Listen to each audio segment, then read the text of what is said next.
La révolution de la vapeur et du capitalisme industriel s'introduit à Ainzinzac-le-Christ en 1860 avec les frères Trottier, fondateurs de ce qui devient avec le temps les forges d'Hennebont.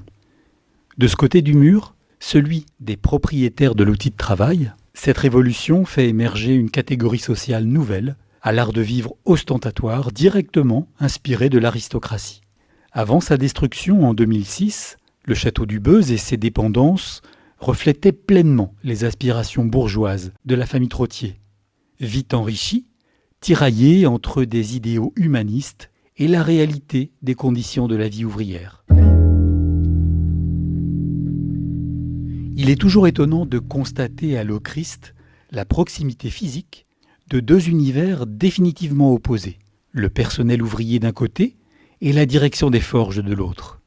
Entre le château du Beuz et les logements-casernes de Locastel, par exemple, quelques centaines de mètres seulement.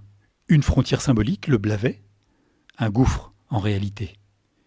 C'est pour l'héritier du fondateur qu'est créé ce domaine arboré de 11 hectares, à l'est du bourg de Lochrist, route de Penkesten, sur une légère éminence surplombant le Blavet.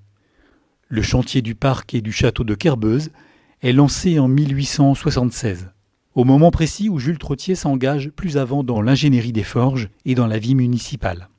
Le domaine, délimité par une enceinte en pierre, est conçu autour du pavillon directorial que le jardin doit magnifier.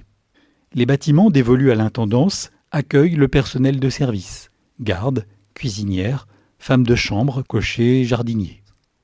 À quelque distance, une vaste exploitation agricole alimente le château en produits frais.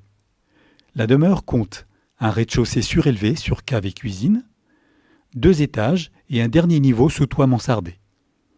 De la façade vers le fleuve se détache en avancée une véranda avec un toit terrasse.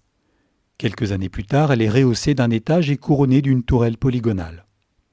Le parc à l'anglaise, très en vogue au Second Empire, tire parti de l'irrégularité de la parcelle et des accidents du terrain pour déployer, le long d'allées sinueuses, bosquets, arbres remarquables, kiosques, fausses grottes, serres, etc.